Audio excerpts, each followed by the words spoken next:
Thank you for joining us, Andrew. I had hoped it to be under better circumstances for us to speak for the first time, but because of the current happenings, how are you doing? Should be my first question. Yeah, I mean, I'm doing best as I can. I'm not currently in Ukraine, so probably slightly easier than friends and family that are over there, and probably in a more, even though I can worry from here, I feel that they're relatively calm in the situation that's unfolding. But it's very fluid. You don't know what's going to happen next. So it's just definitely one where you have to constantly look at your phone for news. Yeah. So based on what you are hearing from family, how did it all begin for them before we get into the sporting side of things?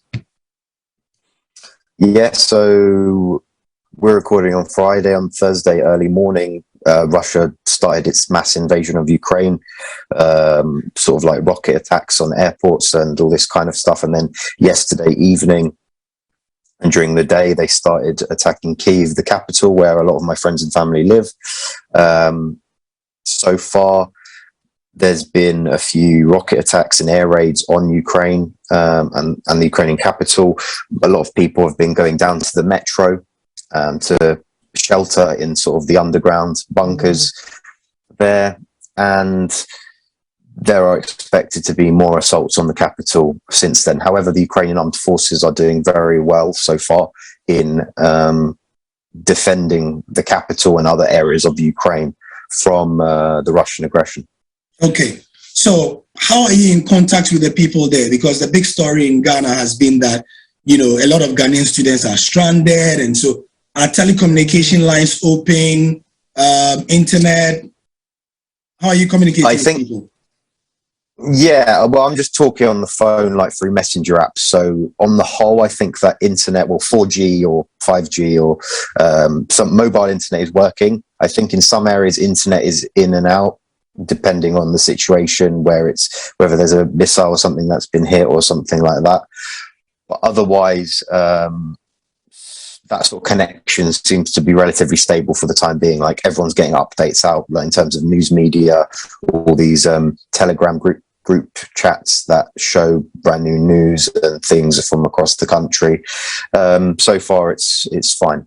Okay, now looking at the various international media networks, we are seeing a lot of your country folk, you know, leaving for places like Poland on buses and stuff like that. That is the reality now for people, isn't it? For the time being, yes. Whilst the war is carrying on and whilst it's sort of not safe to be in the majority of Ukrainian cities, then yeah, a lot of people are fleeing to the European Union. Poland has said that it's welcoming refugees, as have a number of other countries. So, yeah, I think Ukraine is very grateful for allowing that to happen. Right. I spoke to our mutual Slovak colleague, Lukáš, who actually said Slovakia is allowing anybody to come in. You just show your Ukrainian passport, no questions asked, and you're allowed into the country as well. So that gives an idea of how welcoming some of your neighbors are. But, I mean, you are a Ukrainian football journalist, so with that background out of the way, we heard that sporting activities had been predictably suspended yesterday as well, and until further notice. How do you think this is all going to affect sports? I mean, it seems like a small bit of the bigger pie, but you know. Oh, absolutely. It's very unpredictable to even think about how it's going to affect sport, because whether this current Ukrainian Premier League season will resume, it was on a winter break and it was meant to restart this weekend. Yeah. So that's even sort of the harsher thing. So that's been suspended indefinitely. I've got my doubts whether it will ever be completed. It may just be sacked off just based on the sort of military developments and all that kind of thing. As for sort of like we've got a lot of Ukrainian players abroad that have fortunately been showing support for Ukraine. I'm sure everyone's seen Ruslan Malinovsky at Atalanta, Alexander Zinchenko at Man City. Many players are showing on social media and in real life that they are supporting their country back home. And obviously this morning as well, UEFA has moved the Champions League final to Paris from St. Petersburg. So that's a start. But I think many Ukrainians and in general are calling for Russia to be isolated from all sport internationally until they withdraw from Ukraine. Yeah, we've heard that. I mean, we've seen Vladimir Klitschko make a strong case with his brother Vitaly as well. And you know the Klitschko brothers, they don't pull punches. They go straight to the point, like in their boxing career as well. Yeah. And based on that tangent, Andrew, it will be something, right? Because everybody's now looking at FIFA and wondering if they have the guts to tell Russia to pull out for the World Cup.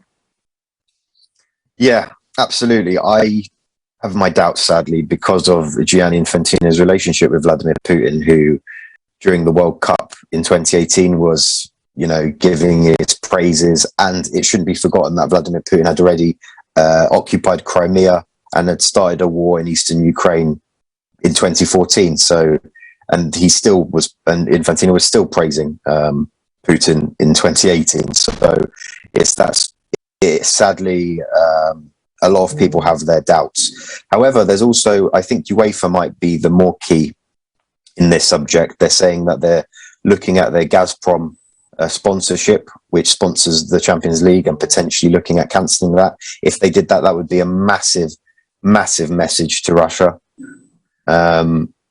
But for the time being, I think a lot of people are sadly disappointed with what we're seeing. Other than that Champions League,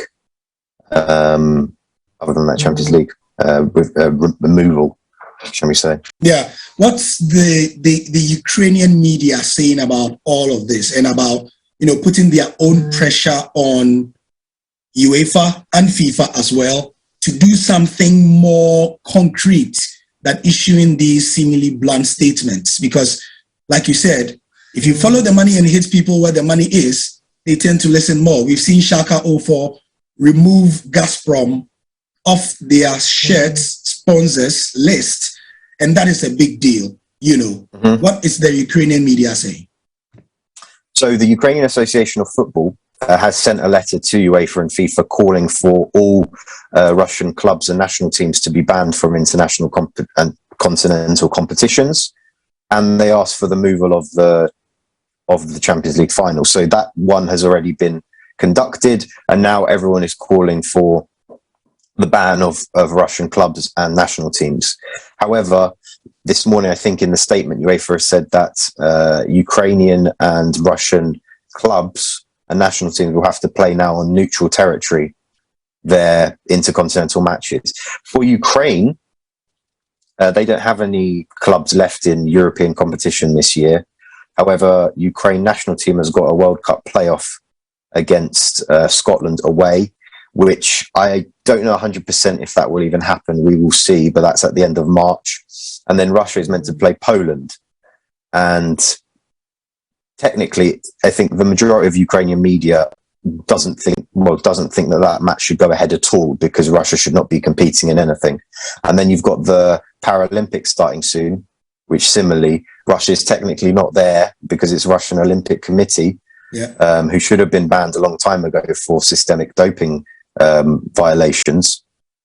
But, they still keep getting away with it. So sadly, I think there's a bit of hopelessness in all of this. I like the word you use, because it seems from the outside looking in that Russia, to put it bluntly, is untouchable. Yeah, sadly, they've just got their fingers in many pockets across Europe, in European clubs as well. For example, here in the UK, many people are calling on Roman Abramovich to be sanctioned even harder. Apparently, he's been banned from living in the UK. But so what? He still owns one of the biggest clubs in the world. And also, Alisher Usmanov owns 30% of Arsenal and has big business dealings in Everton, who we also are calling on for sanctions for them. So time will tell, but it doesn't look like Ukraine will get as much as it's hoping for out of these punishments.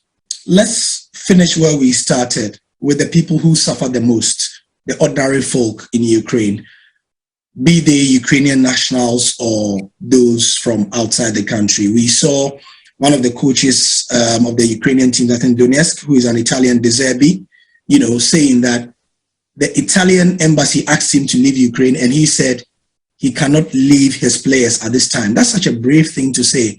And also, what happens now that the airspace is closed? All these foreign nationals who are in the Ukraine, it's going to be a difficult time for them, plus the Ukrainian players and all, isn't it?